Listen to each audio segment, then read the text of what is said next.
कोणी आहे ते नाही, एकदम योग्य वयोगट आहे. हां, ज्याला म्हणजे तुमची जडणघडण होण्याचा कालावधी आहे ना, हाच आहे खरा, ज्याला इंग्रजीमध्ये म्हणतात फॉर्मिंग स्टेज. म्हणजे एखादा चिखलाचा गोळा असतो ना, तो गोळा एका विशिष्ट कालावधीनंतर तो कडक होऊन जातो आणि तो कडक झाल्यानंतर त्याला जर आकार देण्याचा एका प्रदर्शनाला गेलो होतो आणि ते प्रदर्शन होतं शालेय साहित्य विक्रीचंच प्रदर्शन होतं. म्हणजे तिथे शाळेत उपयोगी येणाऱ्या सगळ्या वस्तू विक्रीसाठी होत्या. मग शाळेत काय काय असतं, पुस्तकं असतात, तुमच्या शाळेत दप्तरामध्ये कंपास बॉक्स असतो, वह्या असतात, वेगवेगळ्या प्रकारचे पेन असतात, रंगपेट्या असतात, आजकाल गम असतो, बरंच काय काय असतं. तर ते सगळं आणि शाळेत म्हणजे तुमची जी दप्तर ज्याला म्हणता तुम्ही स्कूल बॅग, त्या स्कूल बॅगमध्ये जे साहित्य असतं ना, त्याच्यातनं तुम्ही जवळजवळ 35-40 चांगले चांगले प्रयोग करू शकता बरं का. फक्त ते तुम्हाला मी परत परत तेच सांगतोय, तुमच्यामध्ये ती दृष्टी निर्माण झाली पाहिजे. तुमच्याकडे जे कागद आहे ना, त्या कागदापासून 10-12 प्रयोग आपण सहज करू शकतो.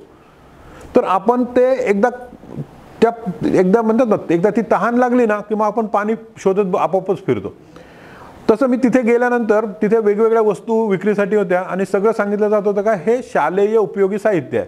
मी म्हटलं हे काय माहिती आहे, हे कशासाठी तिथे देत होते, तर हे होतं ज्याला कागद उडून जाऊ नये म्हणून ते ठेवलेलं असतं ना, त्याला काय म्हणतात पेपरवेट. हे पेपरवेट म्हणून वापरलं जाण्यासाठी तिथे विक्रीसाठी होतं.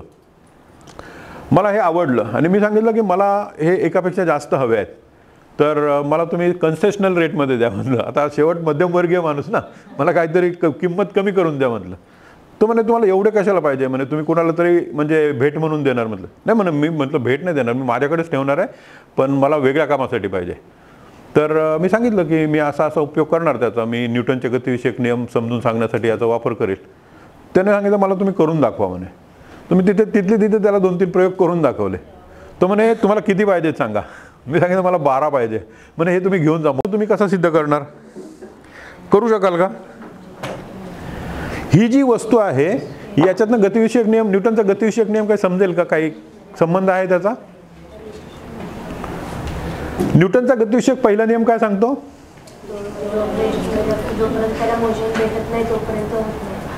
पदार्थावर कुठलेही बाह्यबल कार्य करीत नसताना गतिमान पदार्थ गतिमान राहतो आणि स्थिर पदार्थ स्थिर राहतो.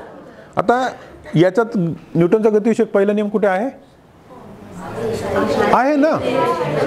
न्यूटनचा गतिविषयक पहिला नियम अभ्यासण्यासाठी आपल्याला कुठल्याही बाहेरच्या वस्तूची गरजच नाहीये.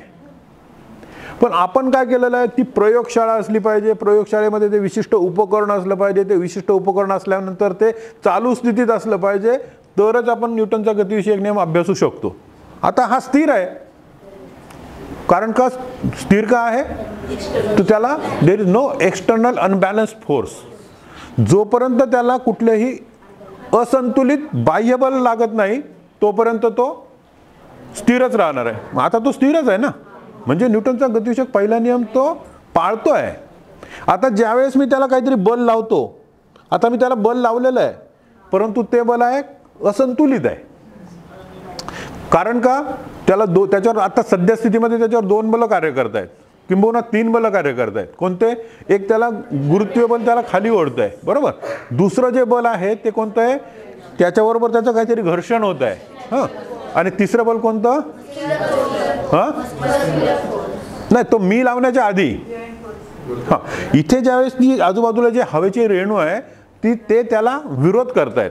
आता मी काय करणार, मी माझी गाडी इकडे जाईल, हां, इकडनं सोडली तर इकडे जाईल. पण मी ज्यावेळेस दोन्ही गाड्या एकदम सोडतो त्यावेळेस तुमच्या असं लक्षात येईल की त्या बरोबर येतात आणि मध्यभागी एकमेकावर आदळतात. असं का होतं? रेट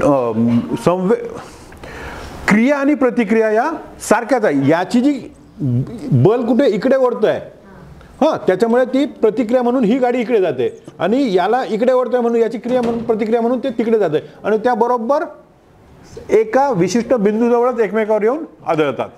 हा झाला न्यूटनचा गतिविषयक तिसरा नियम. आता होडी आहे, शिवाय मी आता हे गाडीचे पण करून दाखवले. याच्याशिवाय न्यूटनचा गतिविषयक नियमाचे दैनंदिन व्यवहारातलं तुम्हाला आणखीन कुठलं उदाहरण माहिती आहे का? Rocket launching. Very good. अजून रॉकेट लॉन्चिंग मध्ये काय होतं माहिती आहे? त्याच्यातनं खूप वेगाने काही वायू बाहेर सोडले जातात आणि त्याची प्रतिक्रिया म्हणून ते पूर्ण रॉकेट आहे ते वरती उचललं जातं. अजून कोणाला माहिती आहे काही? फायरिंग. ओके, ते खांद्यावर असं मागे. अजून तुम्ही बागेमध्ये कधी गेलात?